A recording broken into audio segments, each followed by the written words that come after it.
Assalamualaikum warahmatullahi wabarakatuh. Perkenalkan, nama saya Janika Ilustari.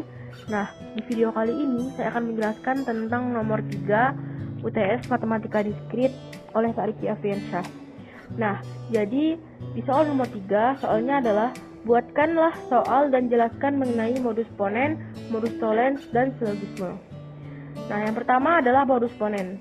Modus ponen adalah argumentasi atau penarikan kesimpulan yang disajikan dalam bentuk sebagai berikut. Premis 1 adalah P implikasi Q.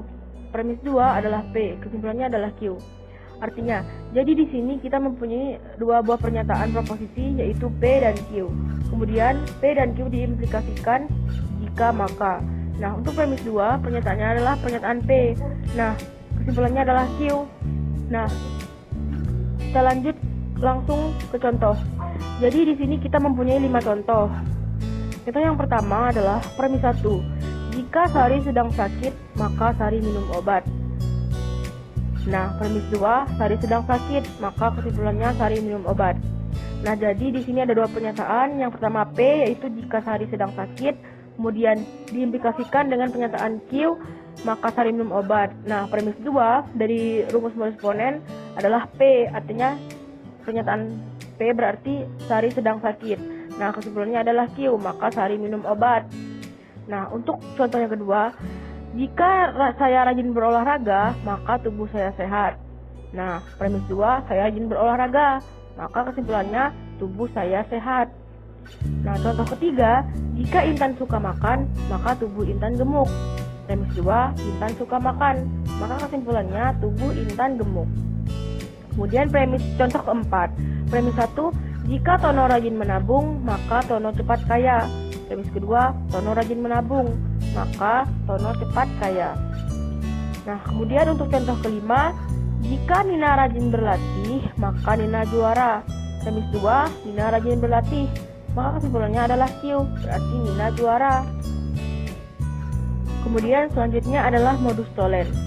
Modus tollens adalah argumentasi yang disajikan dalam bentuk sebagai berikut. Premis 1, P implikasi Q. Kemudian premis 2 adalah negasi Q. Dan kesimpulannya adalah negasi P. Nah, kita langsung saja memperhatikan contoh berikut. Contoh yang pertama, jika tanggal merah, maka libur sekolah. Premis 2, sekolah tidak libur, maka kesimpulannya hari ini bukan tanggal merah. Nah, di sini kita mempunyai dua buah proposisi. Misalkan jika tanggal merah itu adalah proposisi P, maka sekolah libur itu adalah proposisi Q. Maka dari itu, premis 2 atau negasi Q adalah sekolah tidak libur. Kemudian kesimpulannya adalah negasi P, berarti hari ini bukan tanggal merah. Contoh yang kedua, jika hari ini hujan, maka jemuran basah. Premis kedua, jemuran tidak basah, maka kesimpulannya adalah hari ini tidak hujan. Contoh ketiga, jika adik nakal, maka ibu marah.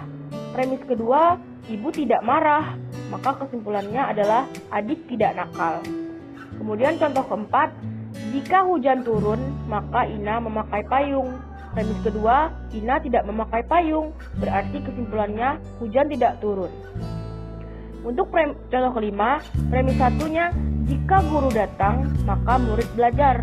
Premis 2, murid tidak belajar, maka kesimpulannya guru tidak datang. Nah, selanjutnya yang ketiga adalah silogisme. Modus silogisme adalah argumentasi yang disajikan dalam bentuk sebagai berikut. Jika premis 1 diimplikasikan ada dua buah pernyataan, misalkan P diimplikasikan Q, kemudian premis 2 Q implikasi R. Kemudian kesimpulannya adalah B implikasi R. Nah, jadi di sini kita mempunyai 3 buah proposisi. Nah, di premis pertama, jika suka berolahraga, kita misalkan dengan P, maka tubuh sehat, implikasi Q. Pernyataan Q-nya adalah tubuh sehat. Kemudian premis kedua, jika tubuh sehat, maka peredaran darah lancar. Jadi di sini kita mempunyai 3 buah pernyataan P, Q, R. Untuk pernyataan P, jika suka berolahraga. Kemudian untuk pernyataan Q, maka tubuh sehat. Sedangkan untuk R, maka peredaran darah lancar. Oleh karena itu kesimpulannya P implikasi R. Jika suka berolahraga, maka peredaran darah lancar. Nah, selanjutnya contoh kedua. jika Andi makan, maka perut Andi kenyang. Premis kedua, jika perut kenyang, maka hati senang. Dan kesimpulannya, jika Andi makan, maka hati senang. Contoh yang ketiga, jika hewan melahirkan, maka tergolong hewan mamalia. Premis kedua, jika hewan mamalia, maka hewan tersebut menyusui. Dan kesimpulannya adalah, jika hewan melahirkan, maka hewan tersebut menyusui. Kemudian, contoh keempat, premis 1, jika ayah pergi ke ladang, maka ayah membajak sawah. Premis 2, jika ayah membajak sawah, maka ayah menanam padi. Berarti kesimpulannya, P implikasi R adalah jika ayah pergi ke ladang, maka ayah menanam padi. Kemudian contoh yang terakhir adalah premis 1, jika Ani taat pada ibu, maka ibu sangat sayang pada Ani.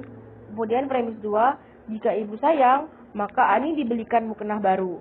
Kemudian kesimpulannya P implikasi R. Berarti, jika Ani taat pada ibu, maka Ani diberikan mukena baru. Itulah penjelasan dari soal nomor 3 pada soal UTS Matematika Diskrit oleh Kak Riki Afriansyah. Terima kasih telah menonton video ini sampai akhir. Saya akhiri, wassalamualaikum warahmatullahi wabarakatuh. Terima kasih.